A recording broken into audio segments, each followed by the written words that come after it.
사랑하는 성도님들, 오늘도 하루를 마치고 집으로 돌아가시는 길이시죠? 버스나 지하철 안에서 이 말씀을 듣고 계신 여러분의 모습이 눈에 선합니다. 오늘 하루도 참 고생 많으셨습니다. 아침 일찍 일어나 출근길에 오르고 하루 종일 일터에서 땀 흘리며 수고하시고 때로는 힘든 사람들을 만나고 때로는 예상치 못한 문제들과 씨름하시며 보낸 하루였을 것입니다. 어쩌면 지금 이 순간에도 어깨가 무겁고 다리가 저리고 마음 한편이 답답하실지도 모르겠습니다. 그런데 말씀입니다. 사랑하는 성도님들. 오늘 이 시간 제가 여러분께 전하고 싶은 메시지가 있습니다. 그것은 바로 하나님께서 여러분의 수고를 보고 계신다는 것입니다. 여러분의 땀 한 방울, 눈물 한 방울, 그리고 아무도 알아주지 않는 작은 노력 하나까지도 하나님은 다 기억하고 계십니다. 오늘 이 귀한 시간에 4가지 위로의 메시지를 나누고자 합니다. IDP입니다. 첫째는 하나님께서 여러분의 수고를 보고 계신다는 것이고, 둘째는 예수님께서도 피곤하심을 아셨다는 것이며, 셋째는 하나님께서 지친 자에게 새 힘을 주신다는 것이고, 마지막으로 넷째는 여러분의 수고가 헛되지 않다는 것입니다. 이 4가지 메시지가 오늘 하루 고생하신 여러분의 마음에 작은 위로가 되기를 간절히 소망합니다. 그럼 이제 첫 번째 메시지부터 함께 나누어 볼까요? 첫 번째로 말씀드리고 싶은 것은 하나님께서 여러분의 수고를 보고 계신다는 것입니다. 사랑하는 성도님들, 우리는 때때로 이런 생각을 하지 않습니까? 내가 이렇게 열심히 살아도 아무도 알아주지 않는다는 생각 말입니다. 직장에서 밤늦게까지 일해도 상사는 당연하다는 듯이 받아들이고, 집에서 가족들을 위해 헌신해도 가족들은 그것을 너무나 자연스럽게 여깁니다. 때로는 내가 하는 일이 과연 의미가 있는 것인지, 내 인생이 이렇게 흘러가는 것이 맞는 것인지 회의감이 들기도 합니다. 특히 퇴근길 버스 안에서 창밖을 바라보며 이런 생각들이 몰려올 때가 있지 않습니까? 그런데 말씀입니다. 믿음의 가족들이여. 성경은 우리에게 이렇게 말씀하고 계십니다. 히브리서 6장 10절 말씀입니다.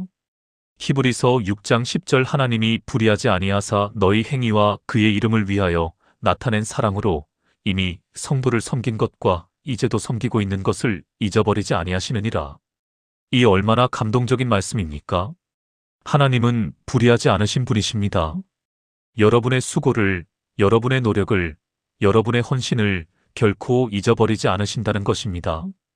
이 말씀의 배경을 조금 살펴보면 더욱 은혜롭습니다. 히브리서를 쓸 당시 초대교회 성도들은 엄청난 핍박과 고난 가운데 있었습니다. 믿음을 지킨다는 이유만으로 재산을 빼앗기고 직장을 잃고 심지어 생명의 위협까지 받았습니다.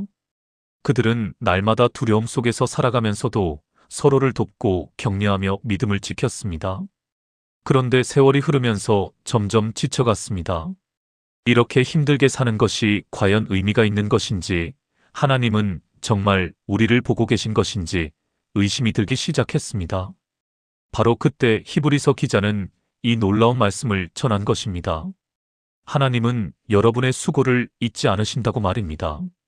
사랑하는 성도님들, 이 말씀이 오늘 우리에게도 동일하게 적용됩니다. 여러분이 오늘 직장에서 쏟은 땀방울, 가정에서 가족들을 위해 참고 견딘 그 순간들, 아무도 알아주지 않아도 묵묵히 최선을 다한 그 시간들을 하나님은 다 보고 계십니다. 그리고 결코 잊지 않으십니다. 제가 목회를 하면서 만난 한 집사님이 생각납니다. 그분은 작은 식당에서 일하시는 분이셨는데 매일 새벽 4시에 일어나 장을 보러 가시고 밤 10시가 넘어서야 집에 돌아오셨습니다. 하루는 그분이 제게 이렇게 말씀하시더군요. 목사님, 솔직히 말씀드리면 요즘 너무 힘듭니다. 이렇게 사는 게 맞나 싶을 때가 많아요. 아무도 알아주지 않는 것 같고 하나님도 나를 잊으신 것 같아요. 그분의 눈에는 눈물이 가득했습니다. 저는 그때 이 히브리서 말씀을 나누어 드렸습니다. 그리고 몇 달이 지난 후 그분에게 놀라운 일이 일어났습니다. 그분이 일하시던 식당 주인이 갑자기 건강상의 이유로 식당을 정리하게 되었는데 그 식당을 그분께 거의 무상으로 양도하겠다고 제안한 것입니다. 주인분이 말씀하시기를 수십 년간 일하면서 이렇게 성실하고 정직하게 일하는 사람을 본 적이 없다고 하시더군요. 그분은 지금도 그 식당을 운영하시면서 하나님께서 자신의 수고를 잊지 않으셨다고 간증하십니다. 사랑하는 성도님들, 여러분의 수고도 마찬가지입니다. 지금 당장 눈에 보이는 결과가 없다고 해서, 아무도 알아주지 않는다고 해서 낙심하지 마십시오. 하나님은 여러분을 보고 계십니다. 여러분의 모든 수고를 기억하고 계십니다. 그리고 적절한 때에 반드시 보상하실 것입니다. 오늘 퇴근길에 이 말씀을 기억하시기 바랍니다. 내가 오늘 흘린 땀, 내가 오늘 참고 견딘 그 순간들을 하나님이 다 보고 계신다는 것을 말입니다. 여러분은 결코 혼자가 아닙니다. 하나님께서 여러분과 함께 하십니다. 두 번째로 나누고 싶은 말씀은 예수님께서도 피곤하심을 아셨다는 것입니다. 사랑하는 성도님들, 우리가 때때로 신앙생활을 하면서 느끼는 어려움 중 하나가 무엇입니까? 바로 하나님은 나의 이 피곤함을, 이 지침을 정말 아실까 하는 의문입니다. 물론 머리로는 하나님이 전능하시고 모든 것을 아신다는 것을 알고 있습니다. 하지만 마음 깊은 곳에서는 이런 생각이 들 때가 있지 않습니까? 하나님은 영이시니까 육체의 피곤함을 정말 이해하실 수 있을까 하는 생각 말입니다. 그런데 여기에 놀라운 소식이 있습니다. 예수님께서 이 땅에 사람의 몸으로 오셔서 우리와 똑같이 피곤함을 경험하셨다는 것입니다. 요한복음 4장 6절 말씀을 보십시오. 요한복음 4장 6절 거기에 또 야곱의 우물이 있더라. 예수께서 길 가시다가 피곤하여 우물 곁에 그대로 앉으시니 때가 제6시쯤 되었더라. 이 얼마나 인간적인 모습입니까? 하나님의 아들이신 예수님께서 길을 가시다가 피곤하셔서 우물가에 앉아 쉬고 계신 모습입니다. 이 장면의 배경을 조금 더 살펴보겠습니다. 예수님께서는 유대 지방에서 사역을 하시다가 갈릴리로 가시는 중이었습니다. 유대인들은 보통 사마리아 지방을 피해서 요단강 동편으로 우회해서 갔습니다. 사마리아 사람들을 싫어했기 때문입니다. 하지만 예수님은 사마리아를 통과하는 직선길을 선택하셨습니다. 그런데 이 길이 얼마나 험했는지 아십니까? 예루살렘에서 사마리아의 수가성까지는 약 50km가 넘는 거리였습니다. 게다가 산길이 많아서 오르막과 내리막이 계속되었습니다. 당시에는 자동차도 없고 포장된 길도 없었습니다. 뜨거운 태양 아래서 먼지 날리는 길을 걸어가셨던 것입니다. 그렇게 걸으시다가 정오쯤 가장 더운 시간에 우물가에 도착하셨습니다. 성경은 그때 예수님께서 피곤하여 우물 곁에 그대로 앉으셨다고 기록합니다. 이 그대로라는 표현이 참 의미심장합니다. 품위 있게 앉으신 것이 아니라 기운이 빠져서 주저앉으셨다는 의미입니다. 사랑하는 성도님들, 이것이 우리에게 무슨 의미가 있습니까? 예수님께서 우리의 피곤함을, 우리의 지침을 완전히 이해하신다는 것입니다. 예수님은 단순히 하늘에서 내려다보시며 힘내라고 말씀하시는 분이 아닙니다. 직접 이 땅에 오셔서 우리와 똑같이 피곤하심을 경험하신 분입니다. 히브리서 4장 15절은 이렇게 말씀합니다.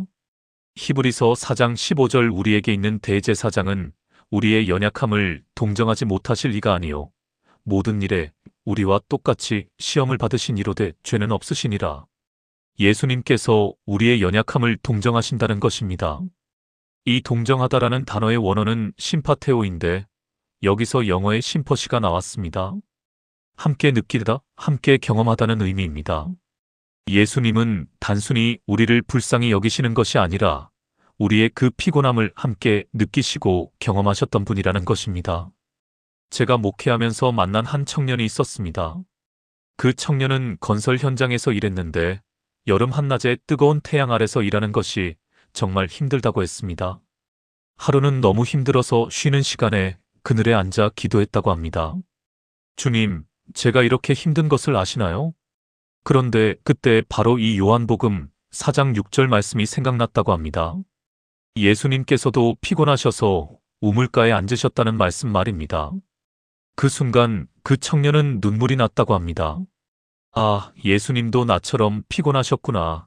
예수님도 나처럼 땀 흘리며 일하셨구나 하는 생각에 큰 위로를 받았다고 합니다. 그 후로 그 청년은 힘들 때마다 이 말씀을 기억하며 힘을 얻는다고 간증했습니다. 사랑하는 성도님들, 여러분도 마찬가지입니다. 오늘 하루 일하시면서 너무 피곤하셨나요? 다리가 후들거리고 어깨가 천근만근 같았나요? 예수님은 그 느낌을 아십니다. 예수님도 그렇게 피곤하셨던 적이 있으십니다. 여러분이 느끼는 그 피곤함을, 그 지침을 예수님은 완전히 이해하십니다. 그러니 담대히 예수님께 나아가십시오. 주님, 저 오늘 너무 피곤합니다라고 솔직하게 말씀드리십시오. 예수님은 여러분을 책망하지 않으십니다. 오히려 나도 그랬단다. 내가 너의 그 피곤함을 안단다라고 말씀하시며 위로해 주실 것입니다. 세 번째로 전하고 싶은 메시지는 하나님께서 지친 자에게 새 힘을 주신다는 것입니다. 사랑하는 성도님들, 우리가 아무리 피곤하고 지쳐도 계속 살아가야 합니다. 내일도 또 일어나서 출근해야 하고 다시 하루를 시작해야 합니다. 그렇다면 어디서 그 힘을 얻을 수 있을까요? 우리 자신의 힘만으로는 부족합니다. 아무리 잠을 자고 휴식을 취해도 근본적인 해결책이 되지 못할 때가 있습니다. 그런데 성경은 놀라운 약속을 우리에게 주고 있습니다. 이사야 40장 29절에서 31절까지의 말씀입니다. 이사야 40장 29절 피곤한 자에게는 능력을 주시며 무능한 자에게는 힘을 더하시나니 이사야 40장 30절 소년이라도 피곤하며 곤비하며 장정이라도 넘어지며 자빠지되 이사야 40장 31절 오직 여호와를 앙망하는 자는 새 힘을 얻으리니 독수리가 날개치며 올라감 같을 것이요 다른 박질하여도 곤비하지 아니하겠고 걸어가도 피곤하지 아니하리로다. 이 얼마나 아름다운 약속의 말씀입니까? 하나님께서 피곤한 자에게 능력을 주신다는 것입니다. 이 말씀의 배경을 살펴보면 더욱 은혜롭습니다. 이사야 선지자가 이 예언을 할 당시 이스라엘 백성들은 바벨론 포로 생활을 앞두고 있었습니다. 그들은 조국이 멸망하는 것을 보았고 수많은 동족들이 죽임을 당하는 것을 목격했습니다. 살아남은 자들은 포로로 잡혀가 낯선 땅에서 고된 노역을 해야 했습니다. 그들은 육체적으로도 지쳤지만 정신적으로, 영적으로 완전히 탈진한 상태였습니다. 하나님은 어디 계신가? 우리를 잊으신 것인가? 우리에게 희망은 없는 것인가 하는 절망 가운데 있었습니다. 바로 그때 하나님께서 이사야 선지자를 통해 이 놀라운 메시지를 전하신 것입니다. 젊은이라도 피곤하고 장정이라도 넘어질 수 있다는 것입니다. 이것은 인간의 한계를 말씀하시는 것입니다. 아무리 젊고 힘이 센 사람도 결국에는 지치고 넘어진다는 것입니다. 우리 자신의 힘만으로는 한계가 있다는 것입니다. 그런데 하나님을 앙망하는 자는 다르다는 것입니다. 새 힘을 얻는다는 것입니다. 이 새 힘이라는 표현이 정말 중요합니다. 히브리어 원문을 보면 칼라프라는 단어인데 이것은 단순히 기존의 힘을 회복하는 것이 아니라 완전히 새로운 힘으로 교체된다는 의미입니다. 마치 독수리가 낡은 깃털을 벗어버리고 새 깃털로 갈아입듯이 우리의 낡고 지친 힘을 벗어버리고 하나님으로부터 오는 완전히 새로운 힘을 받는다는 것입니다. 사랑하는 성도님들, 이것이 우리에게 주시는 메시지가 무엇입니까? 우리가 아무리 지치고 피곤해도 하나님께 나아가면 새 힘을 얻을 수 있다는 것입니다. 그것도 우리 자신의 힘이 아니라 하나님으로부터 오는 전혀 다른 차원의 힘을 받을 수 있다는 것입니다. 그렇다면 어떻게 이 새 힘을 받을 수 있을까요? 말씀은 여호와를 앙망하는 자라고 했습니다. 이 앙망한다는 것은 단순히 기다린다는 의미가 아닙니다. 히브리어 카바는 기대하며 바라본다, 소망을 가지고 의지한다는 의미입니다. 즉 하나님만이 나의 힘의 근원임을 인정하고 하나님께 나의 모든 것을 맡기며 하나님께서 주시는 힘을 기대하며 기다리는 것입니다. 제가 아는 한 집사님의 이야기를 나누고 싶습니다. 그분은 요양병원에서 요양보호사로 일하시는데 그 일이 얼마나 힘든지 아십니까? 거동이 불편한 어르신들을 돌보는 것은 육체적으로도 정말 힘든 일입니다. 게다가 치매를 앓으시는 분들도 계셔서 정신적으로도 스트레스가 많습니다. 하루는 그분이 너무 지쳐서 화장실에 들어가 울었다고 합니다. 주님, 저 이제 더 이상 못하겠어요. 너무 힘들어요. 그런데 그때 이 이사야 말씀이 생각났다고 합니다. 그래서 그 자리에서 무릎 꿇고 기도했답니다. 주님, 제 힘으로는 안 됩니다. 주님의 힘을 주세요. 그리고 일어났을 때 신기하게도 힘이 났다고 합니다. 육체적인 피곤함은 여전했지만 마음속에서 올라오는 힘이 있었다고 합니다. 그날 이후로 그분은 매일 아침 출근하기 전에 이 말씀을 읽고 기도한다고 합니다. 주님, 오늘도 주님의 새 힘을 주세요. 그러면 하나님께서 정말로 힘을 주신다고 간증합니다. 사랑하는 성도님들, 여러분도 이 은혜를 경험하실 수 있습니다. 오늘 퇴근길에, 아니, 지금 이 순간에도 하나님께 나아가십시오. 주님, 저 오늘 너무 피곤합니다. 주님의 새 힘을 주세요라고 기도하십시오. 그러면 하나님께서 독수리 날개로 올라가는 것 같은 새 힘을 주실 것입니다. 다른 박질에도 곤비하지 않고 걸어가도 피곤하지 않을 그런 힘을 주실 것입니다. 이것은 단순히 육체적인 힘만이 아닙니다. 마음의 힘, 영의 힘, 살아갈 용기와 소망을 함께 주시는 것입니다. 하나님을 신뢰하십시오. 하나님께 나아가십시오. 하나님은 지금도 여러분에게 새 힘을 주기 원하십니다. 네 번째이자 마지막으로 전하고 싶은 메시지는 여러분의 수고가 헛되지 않다는 것입니다. 사랑하는 성도님들, 우리가 살아가면서 가장 힘든 것 중 하나가 무엇입니까? 바로 내가 하는 일이 과연 의미가 있는가 하는 의문입니다. 매일매일 똑같은 일상을 반복하다 보면 이런 생각이 들 때가 있습니다. 내 인생이 이렇게 흘러가는 것이 맞나? 내가 하는 이 일들이 과연 무슨 의미가 있나 하는 생각 말입니다. 특히 눈에 보이는 성과가 없을 때, 아무도 알아주지 않을 때 더욱 그런 생각이 듭니다. 그런데 성경은 우리에게 놀라운 약속을 주고 있습니다. 고린도전서 15장 58절 말씀입니다.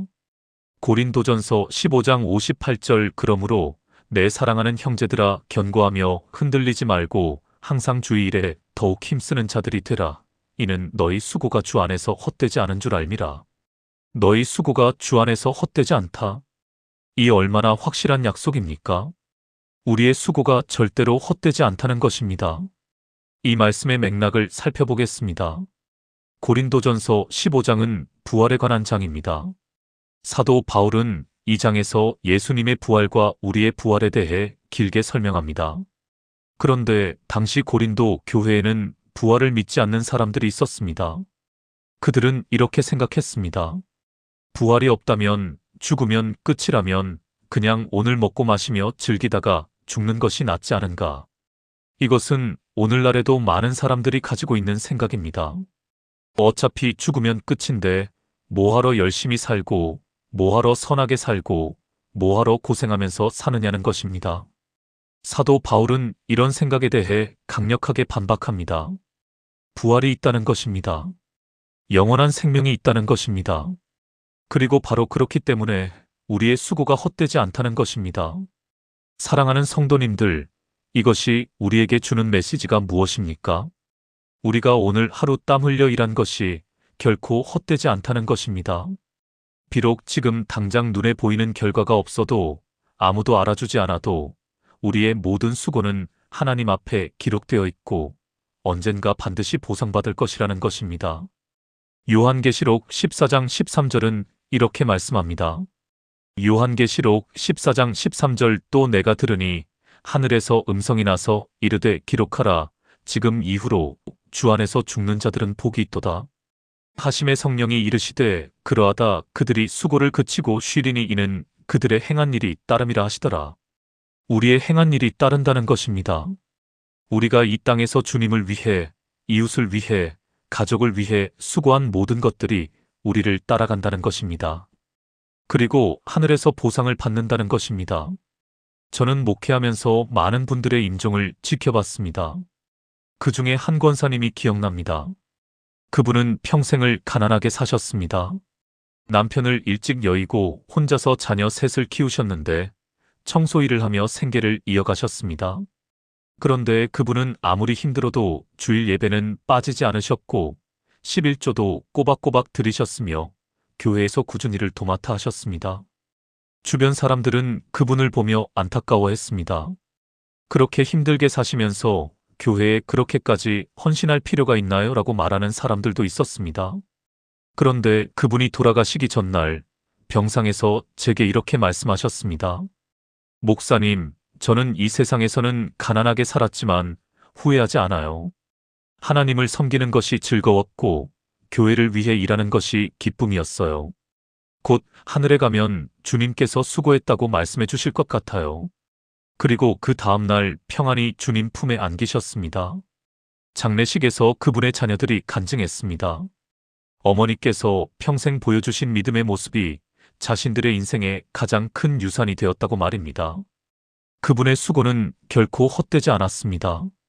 자녀들에게 믿음의 유산을 남겼고 교회 공동체의 섬김의 본을 보였으며 무엇보다 하나님께 기쁨이 되는 삶을 사셨습니다.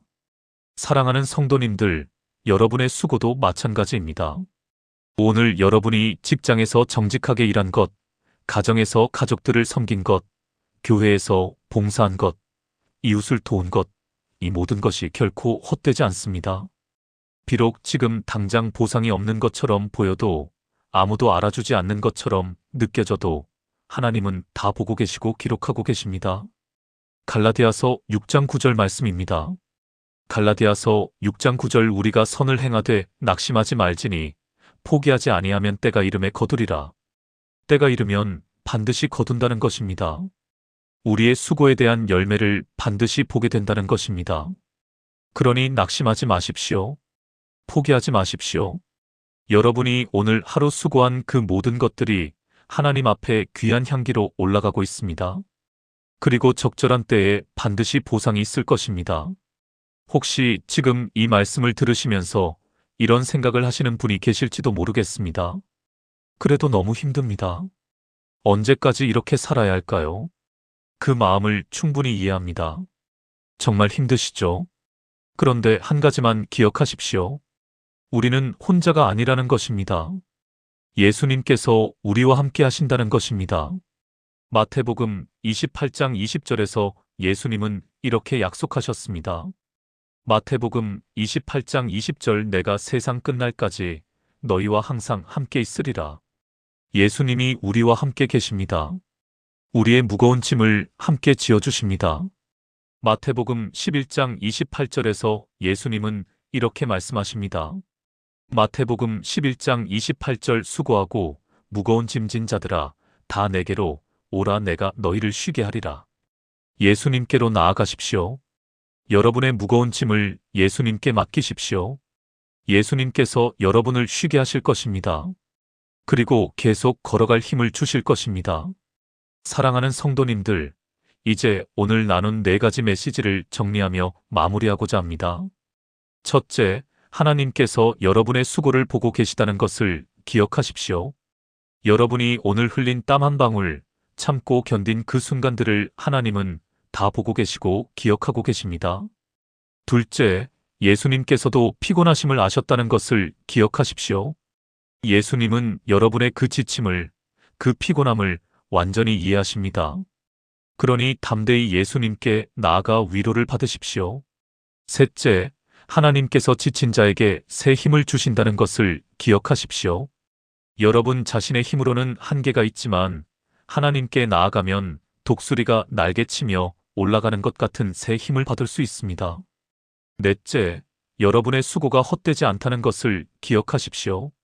비록 지금 당장 눈에 보이는 결과가 없어도 때가 이르면 반드시 열매를 거두게 될 것입니다. 사랑하는 성도님들, 오늘도 하루 고생 많으셨습니다. 이제 곧 집에 도착하실 것입니다. 오늘 밤은 푹 쉬시고 내일 또 새로운 하루를 시작하실 것입니다. 그 하루하루가 결코 헛되지 않음을 믿으시기 바랍니다. 하나님께서 여러분과 함께 하십니다. 예수님께서 여러분을 사랑하십니다. 성령님께서 여러분에게 힘을 주십니다. 오늘 이 말씀이 여러분의 마음에 작은 위로가 되기를 소망합니다. 그리고 혹시 이 메시지가 은혜가 되셨다면 좋아요 버튼을 눌러주시고 댓글로 여러분의 이야기를 나누어 주시면 감사하겠습니다. 여러분의 이야기를 듣고 싶습니다. 오늘 하루 어떠셨나요? 무엇이 가장 힘드셨나요? 어떤 은혜를 받으셨나요? 함께 나누고 서로 격려하면 좋겠습니다. 그리고 이 영상이 도움이 되셨다면 주변에 지친 분들에게도 공유해 주시기 바랍니다. 누군가에게는 오늘 이 메시지가 큰 위로가 될 수 있습니다. 다음에도 또 좋은 말씀으로 찾아뵙겠습니다. 그때까지 하나님의 은혜가 여러분과 여러분의 가정에 충만하시기를 축복합니다. 사랑하는 성도님들, 힘내십시오. 여러분은 혼자가 아닙니다. 하나님께서 여러분과 함께 하십니다. 내일도 하나님의 은혜로 승리하는 하루가 되시기를 주님의 이름으로 축복합니다. 평안히 집에 도착하시고 가족들과 행복한 저녁 시간 보내시기 바랍니다. 오늘도 수고 많으셨습니다. 사랑합니다, 성도님들. 하나님께서 여러분을 사랑하십니다. 예수님의 이름으로 기도합니다. 아멘.